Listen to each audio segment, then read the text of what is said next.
똑같은 거 또 해야 되네.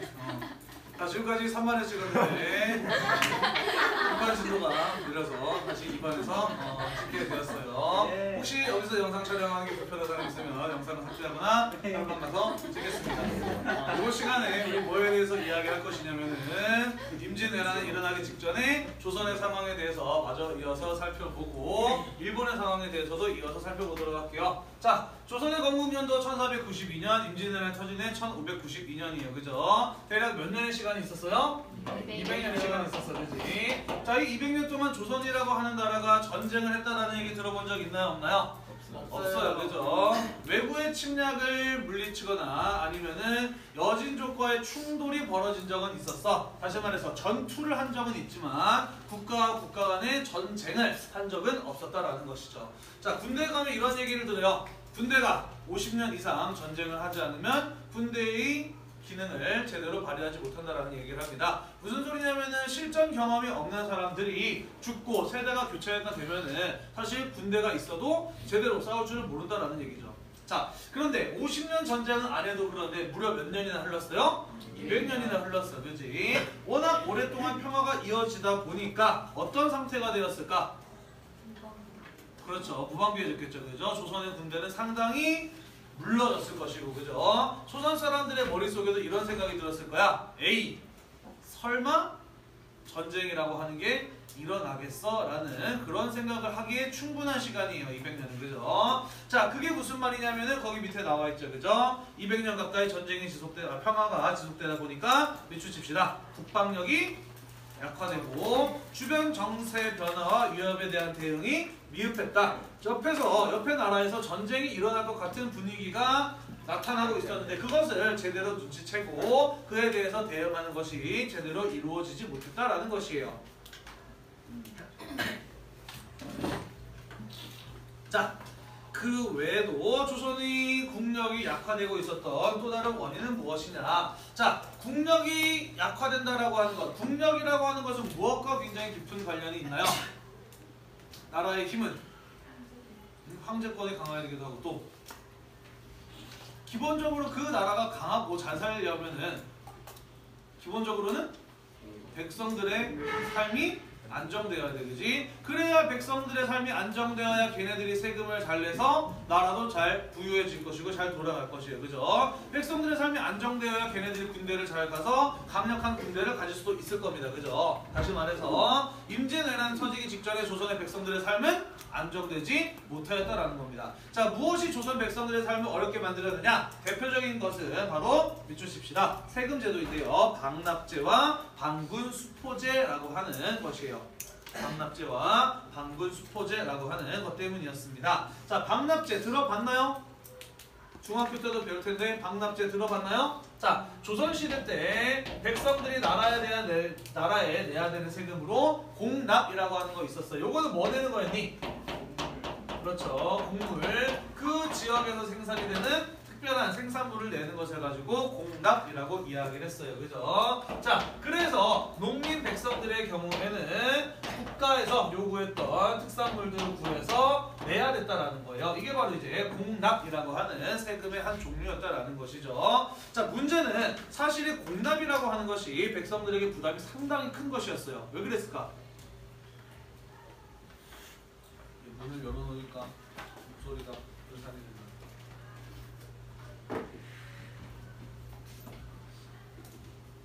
자, 물론 세금이 백성들에게 부담이 안 될 수는 없겠지만 공납은 특히나 큰 부담이었어. 왜 그랬을까? 부족해서? 구하기 힘들어서? 또? 예를 들어 봅시다. 자, 예를 들어서 어느 마을에 특산물이 뱀이었다고 칩시다. 뱀은 주로 언제 많이 활동하지? 뱀은 겨울잠을 자다가 봄에 잠에서 깨어나서 늦은 봄에서부터 여름까지 가장 활발하게 활동하는 동물이에요. 자, 그런데 봄에서부터 여름 가장 뭐가 바쁠 때지? 농사 짓기가 바쁜 때예요. 그죠? 기본적으로 조선의 백성들은 대부분 다 농사를 짓는 농민들이야. 그지? 그런데 얘네들이 농사 짓다 말고 지역 특산물을 구하기 위해서 자기의 생업을 버리고 그것을 구하기 위해서 따로 돌아다니고 노력하는 거 상당히 큰 부담이 아닐 수가 없었다라는 거야. 특히 뭐 뱀을 예로 들자면은 자기가 오랜 시간 투자한다고 해서 그것을 꼭 잡을 수 있다는 보장이 없기도 해요. 그죠? 자, 그래서 이 공납의 부담이 컸던 농민들은 어떻게 하기 시작을 하느냐? 나라에다가 내야 될 것을 자기가 직접 구하는 것이 아니라 시장에 가서 돈 주고 사서 나라에다가 내기 시작을 해요. 자, 그랬더니 중앙관청의 서리라고 하는 애들이 어떻게 하느냐? 자, 중앙관청의 서리라고 하는 애들은 백성들로부터 공납을 받아서 나라에다가 내는 중앙관청의 주관관리가 서리예요. 자, 원래 얘네가 돌아다니면서 농민들한테 특산물 걷어가지고 나라에 내야 된단 말이야. 근데 농민들이 지금 시장에서 사가지고 그것을 나라에다 내고 있어요. 자, 그러고 알았던 설이 어떻게 하느냐? 자기가 먼저 돈을 주고 나라에다가 곡물을, 특산물을 내요. 그리고 농민들한테 그 대가를 요구합니다. 야, 내가 너 대신해서 시장에 가서 뱀 사다가 냈으니까 넌 나한테 뱀값만 주면 돼 라고 했던 것이에요. 자, 이게 이제 방납제라고 하는 것인데 이게 왜 폐단이지? 그렇죠. 이게 왜 폐단이냐? 당연히 서리는 시장에서 뱀 한 마리 10,000원 주고 샀으면은 농민들한테는 뱀값을 얼마를 요구했을까요? 10만 원 가까이를 요구했다라는 거예요. 걔네들이 시장에서 산 가격보다 훨씬 더 비싼 대가를 농민에게 요구했다라는 겁니다. 자, 그래서 농민 열받아가지고 야, 그거 시장에서 10,000원이면 사는 내가 너한테 왜 10만 원씩이나 줘야 돼? 내가 사서 바칠게. 또는 내가 직접 잡아서 바치겠다 라고 해가지고 다른 뱀을 잡아다가 또는 사다가 서리한테 갖다 줘요. 자, 내가 이거 냈으니까 너한테 돈 안 줘도 되지? 라고 이렇게 이야기를 하면은 서리가 야, 얘는 뱀이 너무 작아서 안 되겠어. 다시 잡아. 돌려보내요. 얘는 뱀이 눈짝이 하나가 없네. 안 되겠어. 다시 잡아. 얘는 색깔이 별로 안 좋아. 다시 잡아. 이런 식으로 어떻게든 백성들이 공납을 내는 것을 막는 게 바로 방납이라고 하는 세금 제도의 폐단이었던 것이에요. 자, 그러다 보니까 결국 농민들은 서리들이 요구하는 대로 지불할 수밖에 없었고 그것은 농민들에게 굉장히 큰 부담으로 작용하게 되었다라는 것이에요. 자, 두 번째, 방군수포제라고 하는 것은 무엇이냐? 군대에서 풀어준다라는 거야. 그 대신에 포를 걷는다라는 것이거든요. 자, 조선시대 때는요, 16세 이상의 남성들의 경우에는 성인 남성이라고 보고 전부 다 무엇의 의무를 지녔느냐? 이른바 군역의 의무를 지니고 있었습니다. 자, 군역이라고 하는 게 뭐였겠니? 군역 뭐겠니? 그렇죠. 당연히 군대에 가야 하는 의무를 지니고 있었다라는 것이야. 자, 그런데 무려 전쟁이 몇 년이나 없었어요? 200년이나 없었어. 그지? 사실 농민들도 군대 가고 싶었을까? 안 가고 싶었을까? 당연히 안 가고 싶어요. 그죠? 자기 먹고 살기로 바쁜데 언제 군대 가서 훈련하고 하겠어. 그지? 자, 근데 그거는 관리들이나 조선 나라 입장에서도 마찬가지였다는 거야. 워낙 오랫동안 전쟁이 없다 보니까 뭐하러 백성들 굳이 힘들게 모아가지고 훈련시키고 군대에 끌고 가냐라는 생각이 드는 거예요. 그죠? 그럴 바엔 차라리 뭘로 해결하자? 돈으로 해결하자라는 생각을 한 겁니다. 그죠? 자, 그래서 군포를 납부하면 군역을 면제시켜 주었으니 그게 바로 방군수포제라고 하는 거예요. 자, 여기서 말하는 포라고 하는 것은 무엇이냐면요, 옷감을 말하는 것인데 조선시대 때에는 돈을 주고 물건을 사고 파는 일이 그리 많지 않았어. 그래서 돈은 가지고 있어봐야 별로 쓸 데가 없었어. 그래서 사람들은 주로 물건을 사고 팔 때 돈이 아니라 뭘 가지고 물건을 사고 팔았느냐? 옷감이라든지 쌀처럼 보관하기 좋으면서도 언젠가 써먹을 날이 있는 그런 것들을 가지고 주로 물건을 사고 팔았다라는 것이죠. 따라서 군포를 냈다, 옷감을 나라에 냈다라고 하는 것은 나라에다가 돈을 내면은 군역을 군대에 가는 것을 의무를 면제해주는 것이었다. 그게 바로 방군수포제라는 것이었다라는 거예요. 자, 이것은 어떤 문제를 가지고 있었느냐? 첫 번째, 이런 제도가 시행이 되면은 군인의 수는 어떻게 돼요? 그렇죠. 줄어들게 되겠죠. 당연히 국방력의 약화로 이어지게 됩니다. 그죠? 게다가 백성들을 군대에 데려가던 것을 걔네들한테 돈을 대신 받기 시작했어. 이거 돈 받아보니까 수입이 꽤나 짭짤한 겁니다. 그죠? 자, 그래서 시간이 지나면 지날수록 점점 더 백성들에게 군포에 대한 부담은 어떻게 해가는 거예요? 늘려나가는 거예요. 한국사 시간에 이런 거 들어봤니? 다른 반은 안 듣는데? 황구참정 들어봤니? 못 들어봤어? 그럼 요거는 백골징포 들어봤어요?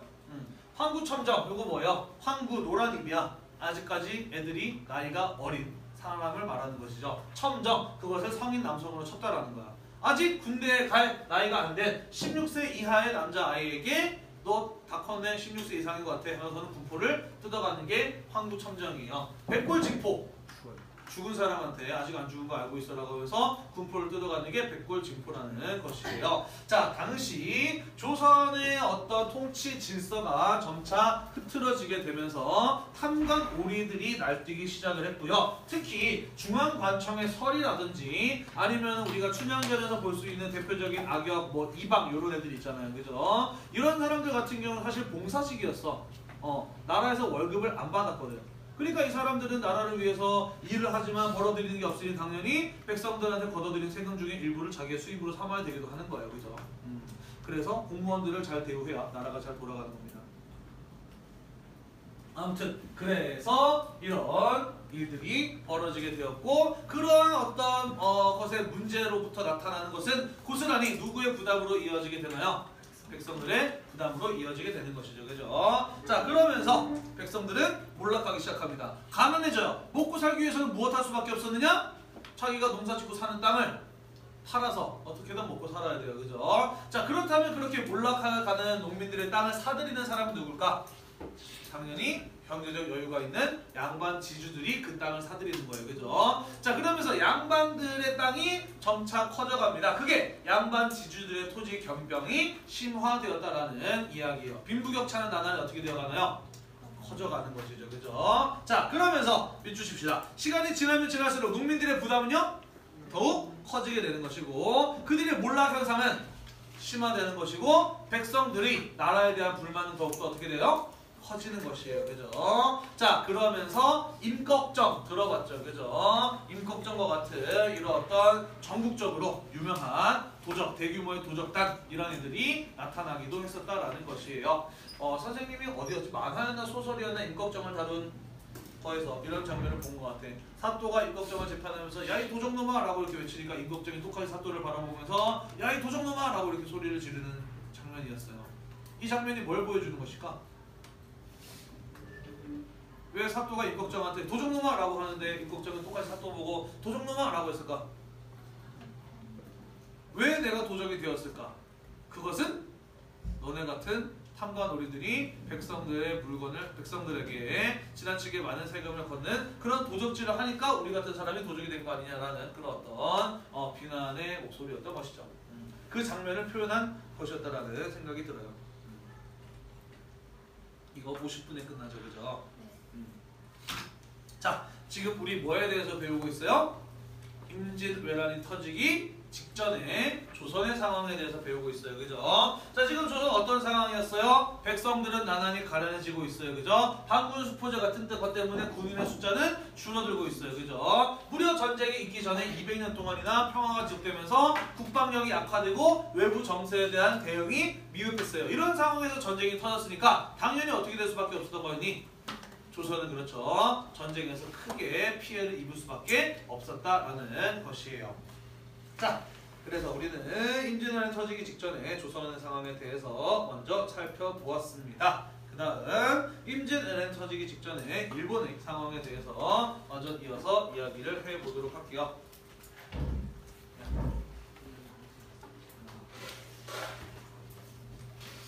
역시 영상을 녹화해봐야 효과는 초반은 잠깐뿐이었어. 그지? 좀 시간이 지나다 보면 결국 원래대로 돌아오기 마련이죠. 그죠? 아닌가? 여전히 약간 긴장감이 되니? 괜찮아요?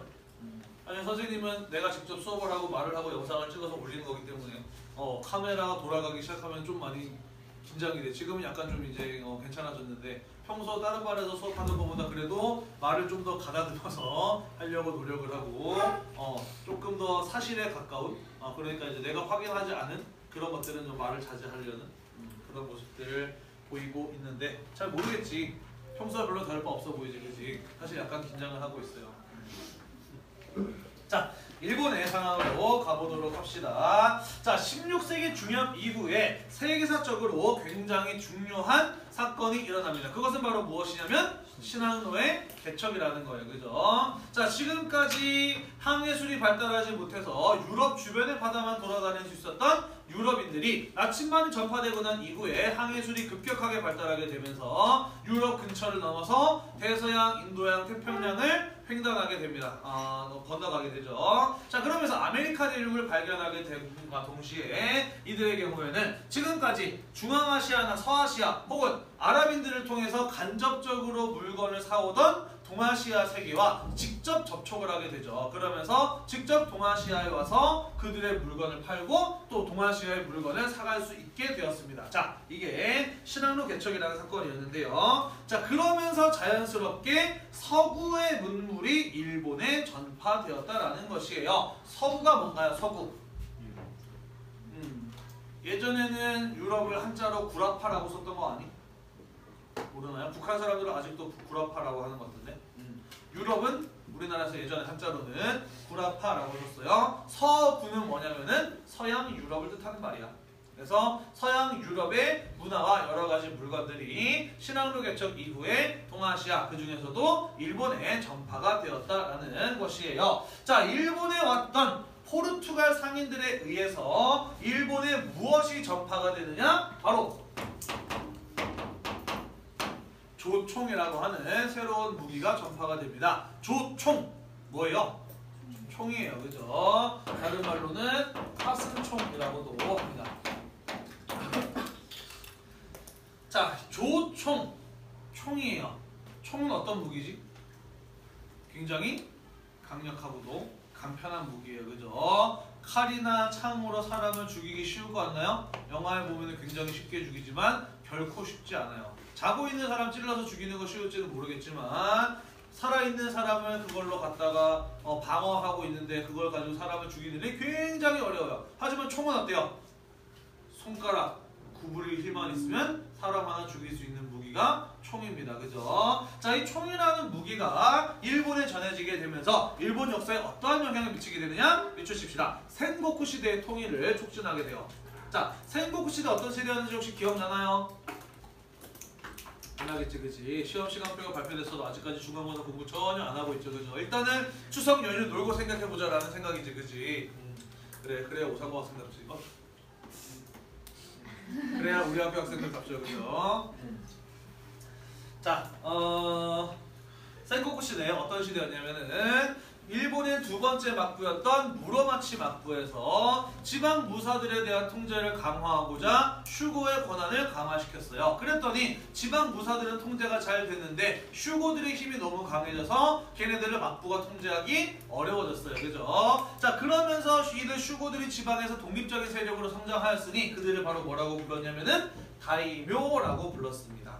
그렇죠. 자, 이 다이묘들이 힘이 너무 세져서 막부는 다이묘들과 연합을 해야 권력을 행사할 수 있는 정도였는데 이후에 무로마치 막부에서 어떤 일이 벌어지냐면은 쇼군이 아들을 낳지 못해서 동생한테 쇼군의 자리 물려주겠다고 약속을 했는데 뒤늦게 아들이 태어났어요. 그죠? 그래서 쇼군의 동생에게 쇼군의 자리를 물려주느냐 아들에게 물려주느냐를 놓고 정치적 다툼이 벌어졌습니다. 그 사건이 바로 뭐였냐면은 온인의 난이라는 사건이었어요.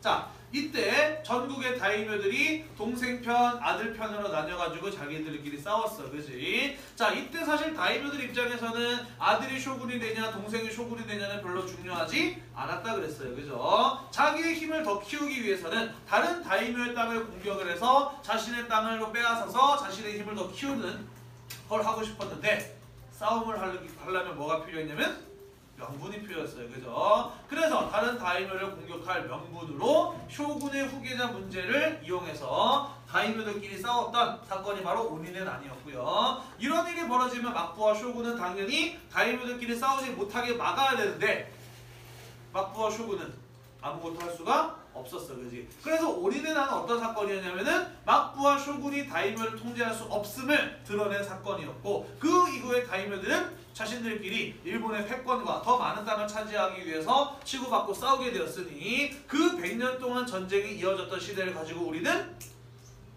센고쿠 시대, 일본의 전국 시대라고 이야기를 했어요. 그죠? 그러므로 이 총이라고 하는 무기의 등장은 그것을 많이 가지고 있고 또 잘 활용하는 사람이 당연히 센고쿠 시대의 주도권을 장악하게 되겠죠. 그죠? 자, 여기에서 조총을 굉장히 잘 활용했던 다이묘가 바로 누구였냐면은 들어봤나요? 한 번쯤 얘기했을 텐데 오다 노부나가라고 하는 다이묘였어요. 자, 이 오다 노부나가라고 하는 다이묘는 약간 뭐랄까 천재적인 다이묘였어. 머리 회전이 굉장히 빨라서 일반 사람들이 그 사람의 생각을 미처 따라오지 못해요. 그래서 늘 답답해하고 화를 자주 냈던 굉장히 좀 뭐랄까 성질 들어온 천재? 그런 사람이 바로 이 오다 노부나가라고 하는 다이묘였습니다. 일본 만화나 게임 좋아하는 사람은 한 번쯤은 들어봤을 거예요. 악역으로 자주 표현이 되는데, 자, 이 사람은 어떻게 머리가 좋았냐면요, 센고쿠 시대 때 전쟁 대부분 언제 하냐면은 가을이나 아니면 이른 봄에 해. 왜냐면 봄 여름에는 뭐 해야 되니까? 농사 지어야 되니까 농민들을 전쟁에 동원할 수 없단 말이야. 그래서 농사가 끝난 가을이거나 아니면은 겨울이 끝났지만 아직 농사 시작하기 전인 이른 봄에 전쟁을 주로 했어요. 자, 그래서 오다 노부나가는 생각했습니다. 만약에 내가 여름에 전쟁할 수 있다면 다른 다이묘도 쉽게 잡을 수 있을 것이다 라고 생각을 했어요. 어떻게 했느냐? 돈을 풀어서 전국에 땅이 없어서 농사 짓지 못하는 농민들, 여기저기 떠돌아다니는 불황자들, 거지들, 백수들 싹 다 끌어 모아가지고 월급 주게 군인해 라고 해서 직업군인을 만들어버려요. 그리고 다른 다이묘들이 농사 짓기 바쁠 때 여름에 쳐들어가죠. 그러면서 큰 성과를 거두었던 다이묘이기도 합니다. 자, 이 오다 노부나가는 조총이라는 무기를 보고서 이렇게 생각을 했어요. 요거 만약에 연속으로 발사할 수 있다면 대박이겠다라는 생각을 해요. 왜냐면은 이때 당시에 조총 굉장히 원시적인 형태의 총이었어. 한 발 쏠려면 어떻게 되느냐? 쓱싹쓱싹 총구를 닦은 다음에 총알을 꺼내가지고 또로로로 굴려 넣어요. 그 다음에 이렇게 어깨에다 탁 걸쳐 넣은 다음에 뚜껑을 열고 화약통을 꺼내가지고 화약을 탈탈탈탈 털어놨습니다. 그다음에 착착착 닫은 다음에 뚜껑을 덮고요. 그 위에다가 심지를 꽂아. 그 다음에 심지에다가 불을 붙이다 부싯돌로 칙칙칙 해가지고 딱 이렇게 들고 있으면 심지가 씩 들어가다가 빵! 한 발 나가는 게 조총이야. 한 발 더 쏠려면은 그걸 다시 반복을 해야 한 발을 더 쏠 수가 있어요. 따라서 총알 한 발 쏘는데 최소한 아무리 빨리 해도 2분 정도가 걸리는 게 조총이었대요. 자, 그러니까 이거 어떤 무기였냐면은 적들이 와 하고 달려온다? 그러면 총알 한 방 빵 쏴. 다시 장전할 시간이 있어요? 없어요? 없어요. 총을 든 병사들은 도망가거나 아니면 총을 내려놓고 거기서 다른 무기를 들고 싸워야 되는 무기가 바로 총이라고 하는 무기였다고. 그래서 오다 노부나가는 요거를 연속으로만 발사할 수 있다면 대박이라고 생각을 했던 거예요. 자, 그래서 오다 노부나가 어떤 전술을 개발해내느냐? 머리 좋은 사람이 되겠어요. 3열 전술을 개발해내. 조총을 들고 있는 병사들이요, 세 줄로 세워요. 어떻게 하겠을까? 그렇지. 앞줄 쏘고 뒤로 가서 장전. 두 번째 줄 쏘고 뒤로 가서 장전. 세 번째 줄 쏘고 뒤로 가서 장전. 그러는 동안 뒤에서 장전했던 첫 번째 줄 다시 나와서 쏘는 거예요. 이게 오다 노부나가가 개발한 3열 전술이라고 하는 것입니다. 자, 이 전술을 처음으로 활용한 전투가 무엇이었냐면은 나가시노 성에서 벌어졌던 나가시노 전투라고 하는 것이었어요. 자, 이 나가시노 전투에서 오다 노부나가는 누구랑 붙냐면은요, 당시 굉장히 유력했던 다이묘 가문인 다케다 가문하고 한판 붙습니다. 자, 이 다케다 가문이 굉장히 강력한 다이묘일 수 있었던 이유는 무엇이냐? 조총이 본격적으로 이 3열 전술이 나타나기 전까지 다이묘들 사이에서 가장 강력한 전술은 뭐였냐면은 기마 전술이야. 말 타고 다그닥 달려가가지고 그대로 그냥 돌파해버리는 거. 사실 무지무지 강력한 전술이거든요. 그래서 다케다의 경우에는 굉장히 많은 말을 가지고 있었고 센고쿠 시대에서 가장 강력한 기마 군단을 가진 이들이었어. 자, 그래서 다케다 가문을 생각을 했어요. 얘네가 총을 많이 가지고 있다고 하는데 한 발만 버티면 돼. 총알 한 발만 맞고 견디면은 그 다음에 우리가 가서 쓸어버릴 수 있어 라고 생각을 했어요. 그래서 다그닥 오다 노부나가의 군대를 하면서 달려갔어요. 총알 한 발 날라왔네. 오케이, 요거만 맞고 견딘 다음에 가서 쓸어보자 라고 했는데 한 발로 끝나는 게 아니라 총알이 또 날라오고 또 날라오고 또 날라오는 거예요. 그래서 이 나가시노 전투에서 다케다 가문이 자랑했던 막강한 기마 군단이 몰살을 당합니다. 그러면서 오다 노부나가는 이제 더 이상 일본 내에서 그를 견제할 수 있을 만한 세력이 없는 만큼 강한 다이묘로 성장을 하게 되고요. 자, 그러면서 이 오다 노부나가가 일본 내의 대부분의 다이묘들을 굴복시키는 데 성공을 합니다. 자, 그래서 이제 오다 노부나가는 내가 쇼군이다 라고 선언만 하면 생고쿠 시대는 끝나는 상황이었어요. 자, 그런데 아이고 시간이 없네. 이때 오다 노부나가의 넘버 2 두 번째가 누구였냐면은 아케치 미쓰히데라고 하는 무사가 있었어요. 그리고 넘버 3가 누구였냐면은 우리에게도 익숙한 도요토미 히데요시라는 인물이었죠. 자, 그런데 이 아케치 미쓰히데가 가만히 생각해 보니까 지금 요 오다 노부나가만 없으면 자기가 일본에서 넘버 1이거든. 그래서 어떻게 하느냐? 오다 노부나가가 혼노지라고 하는 절에서 자고 있을 때 그 절에다가 불을 질러버려요. 그래서 오다 노부나가가 통일을 눈앞에 두고 사망해 버립니다. 일본에 이런 속담이 있어. 적은 혼노지에 있다. 어떨 때 쓰는 표현일까? 나를 엿먹이는 사람은 사실 나의 주변에 있다. 나 가까운 사람이다 라는 뜻을 얘기를 할 때 적은 혼노지에 있다라는 이런 표현을 쓴대요. 자, 아무튼 오다 노부나가는 죽었어요. 이 아케치 미쓰히데가 오다 노부나가를 죽인 이유는 자기가 넘버 1이 되기 위해서 있지만은요, 그거랑 무슨 상관이냐? 사실 오다 노부나가는 이기기 위해서 온갖 수단과 방법을 가리지 않았기 때문에 그를 미워하는 사람들이 굉장히 많았어. 그래서 오다 노부나가만 죽으면은 그 오다 노부나가를 미워하는 사람들 내 편으로 만들어서 내가 일본의 짱을 먹을 수 있다라고 아케치 미쓰히데는 생각을 했어요. 자, 그런데 도요토미 히데요시의 생각은 달랐어. 이 사람 또 굉장히 머리가 잘 돌아가는 아주 똑똑한 사람이었어요. 그런데 사실 이 사람은 무사 출신이 아니고요, 가난한 농민의 아들이었어. 가난한 농부의 아들로 태어났는데 어렸을 때는 먹고 살기 위해서 안 해본 짓이 없어요. 도둑질에서부터 시작을 해가지고 중이 되기도 했었고 이런저런 일들 장사도 해보기도 했었고 정말 이런저런 일들 많이 하다가 마지막에 오다 노부나가 집안의 하인으로 들어가요. 여기서부터 이제 역사에 기록된 사실이 아니라 일본 사람들 입에서 입으로 전해져 내려오는 사실인데요, 얘기인데요. 도요토미 히데요시가 오다 노부나가 가문의 하인으로 들어갔으면 제일 먼저 했던 일이 뭐냐? 신분이 천했기 때문에 제일 먼저 한 일? 신발 정리였어. 신발 이렇게 벗고 이렇게 들어가면은 달려와가지고 신발 이렇게 바로 우는 거 있잖아, 그렇지? 이거였거든. 자, 오다 노부나가가 이런 일이 있었대요. 오다 노부나가가 추운 겨울날 방 안에서 친구들과 술을 마시다가 오줌이 말려가지고 오줌 싸러 나와서 신발을 딱 신었는데 일본 사람들 게다라고 하는 나무실을 신잖아, 그렇지? 추운 겨울이었으니까 당연히 딱 신발 신었으면 신발이 어때야 돼? 차가워야 되는 신발이 따뜻한 거야. 그래서 야 불렀어. 그 당시 도요토미 히데요시는 오다 노부나가가 원숭이라고 불렀어요. 왜냐면은 진짜 원숭이처럼 생겼어. 우리가 일본 사람들 보고 이제 원숭이 같다라고 이렇게 이제 놀리기도 하는데 도요토미 히데요시는 나름 높은 신분에 있을 때 그려준 초상화이기 때문에 잘생기게 그려줄 법도 한데 그의 초상화 보면은 진짜 잘생긴 원숭이처럼 생겼어요. 그래서 항상 원숭이라고 불렀어. 그래서 야 원숭이 하고 불렀더니 도요토미 히데요시가 네 하고서는 따다다닥 달려왔어요. 신발을 신어보니까 신발이 따뜻하네. 너 이거 어떻게 한 거냐? 라고 물어봤더니 신발 주군께서 발이 시려우실까봐 안에 계시는 동안 신발을 품 안에 품고 있었습니다 라고 이제 이야기하는 거예요. 그 얘기를 듣고 오다 노부나가가 이놈이 나에 대한 충성심이 무척 강한 놈이구나, 머리가 제법 돌아가는 놈이구나 라고 생각해가지고 조금 더 어려운 일 맡게 됐더니 기가 막히게 잘해내요. 전쟁터에 내보냈더니 나갈 때마다 이겨서 돌아옵니다. 그러면서 하인에서 시작을 해가지고 조금씩 성장을 해서 넘버 3 갔던 인물이 바로 도요토미 히데요시라고 하는 인물이었던 것이에요. 자, 이 사람은 뭐라고 생각했느냐? 이 오다 노부나가를 미워하는 놈들 모아봐야 어차피 오다 노부나가한테는 졌던 애들이잖아, 그지? 그래서 나는 과거 오다 노부나가를 따르던 무사들을 내 편으로 만들어야 되겠다라고 생각을 해요. 뭘 이야기했느냐?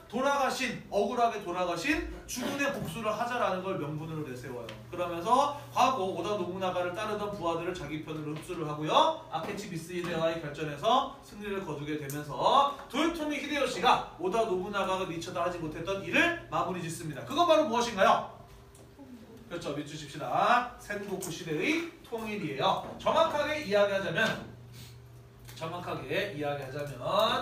전국의 모든 다이묘들을 결국에는 굴복시켰다 라는 게 센고쿠 시대 통일의 의미라고 볼 수가 있어요. 이때 도요토미 히데요시만큼 강하지는 않지만 그래도 꽤나 강력했던 다이묘가 하나 있었으니 그의 이름은 바로 도쿠가와 이에야스였어요. 지금은 싸워서 이길 수가 없을 것 같으니 일단 도요토미 히데요시에게 굴복을 합니다. 그리고 자기의 순서를 기다렸죠.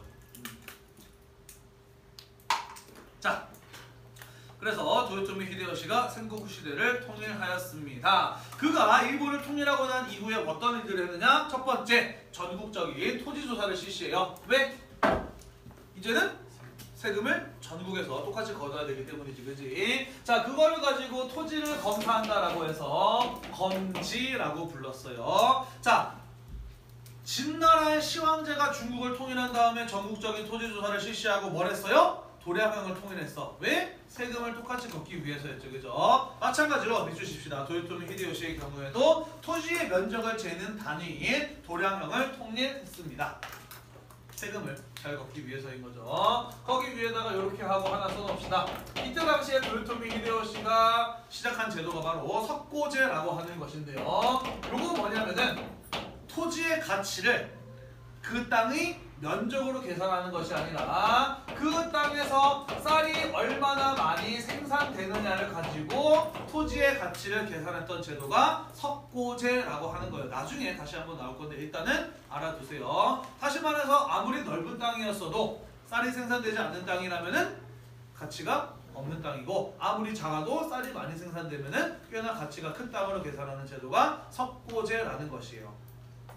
세 번째, 밑주십시다. 농민의 무기를 몰수해요. 이걸 칼, 도짤, 걷어들일 숫자, 명령, 명자를 써서 도수령이라고 이야기를 합니다. 자, 도요토미 히데요시는 왜 전국의 농민들의 무기를 걷어들였을까요? 조금만 더 할게요. 이유는 반란을 막기 위한다는 목적도 분명 중요한 목적이지만 사실 진짜 목적은 무엇이냐? 밑주십시다. 옆에 나와 있죠. 무사 상고음자 농민의 신분 이동을 금지시키기 위해서였어. 자, 일본 과거제도 있었어요? 없었어요? 없었어요. 그죠? 일본은 무사가 지배하는 사회였는데 무사는 뭐예요? 무사란 뒤에 문 좀 닫아줄래? 무사란 무엇이었어요? 칼을 들고 전쟁터에 나서 싸우면 곧 그게 무사였어요. 그죠? 자, 따라서 농민들도 칼 들고 전쟁터에 나서면 무사가 될 수 있었단 말이야. 그지? 누구나 지배층이 될 수 있는 사회, 신분 질서가 유지될 수 있어요? 없어요? 없어요. 그죠? 나는 비록 가난한 농민 출신이지만 나 같은 놈이 또 하나 있으면 됩니까? 안 됩니까? 안 돼요. 그죠? 그래서 무사가 되기 위한 방법을 막기 위해서 신분 간의 이동을 금지시키면서 신분 질서를 잡기 위해서 무기를 어떻게 한 거예요? 몰수한 거예요. 그죠? 그게 바로 도수령이라고 하는 것이죠. 자, 그렇게 되면서 센고쿠 시대 때에는 힘 있는 자가 힘 약한 자를 죽이고 그 자리를 차지하고 자기의 윗사람이라고 할지라도 그렇게 했었던 하극상 이런 것들이 만연했었는데 이러한 도요토미 히데요시의 정책에 의해서 하극상의 풍조가 사라지게 되었다라는 것이에요. 자, 그리고 칼을 뺏은 것만으로도 안심이 되지 않았던 도요토미 히데요시는 무슨 정책을 실시하느냐? 병농 분리의 정책을 실시해요. 그것은 무사와 농민을 분리시키는 정책이었거든요. 이것은 구체적으로 어떠한 방식이었느냐? 비추십시다. 무사와 조니는 조카마치에 거주하게 하고 농민은 농촌에 거주하는 방식이었어요. 처음 배운 용어들이 나오네. 자, 조니는 도시에 사는 물건 파는 사람, 물건 만드는 사람, 상공업자들을 가지고 조닌이라고 이야기를 합니다. 조카마치라고 하는 건 뭐냐? 욕 아니고요. 조는 일본어로 성이에요. 카는요, 일본어로 아래예요. 언더 더 캐슬이야. 그리고 마치는 마을이에요. 다시 말해서 조카마치는 뭐냐면은 성 안의 마을이라는 뜻입니다. 자, 무사를 조카마치에 살게 하고 농민을 농촌에 거주하겠다는 건 뭘 말하는 것이냐? 농민이 무사와 섞이는 것을 막기 위해서 어떻게 했어요? 사는 지역을 성벽으로 분리시켜버린 거야. 그래서 철저하게 신분 간의 이동을 금지시킴으로써 무사 중심의 신분 질서를 만든 것이 바로 도요토미 히데요시의 병농 분리 정책인 것이에요. 자, 우리 이번 시간에 뭘 배웠죠? 임진왜란이 터지기 직전에 일본의 상황을 배웠어요. 임진왜란이 터지기 직전에 명나라의 국력 약화되는 중이었어요. 조선도 약화되는 중이었는데 일본 지금 어떻게 됐어요? 조선이 200년 동안 전쟁 안 한 동안 100년 동안 자기들끼리 미친 듯이 싸웠어요. 그죠? 실전 경험이 풍부합니다. 그죠? 게다가 도요토미 히데요시가 생고쿠 시대를 통일하면서 일본 사회의 질서가 바로잡히고 안정되어 가기 시작했어요. 그죠? 당연히 전쟁이 일어났을 때 전쟁은 일본에게 유리하게 돌아갈 수밖에 없었다라는 것이죠. 그죠? 자, 오늘은 여기까지 하고 다음 시간에 임진 전쟁의 전개 과정에 대해서 마저 이어서 살펴보도록 하겠습니다. 추석 연휴 잘 보내시고 맛있는 거 많이 드시고 좋아요와 구독 눌러주세요. 수고했습니다.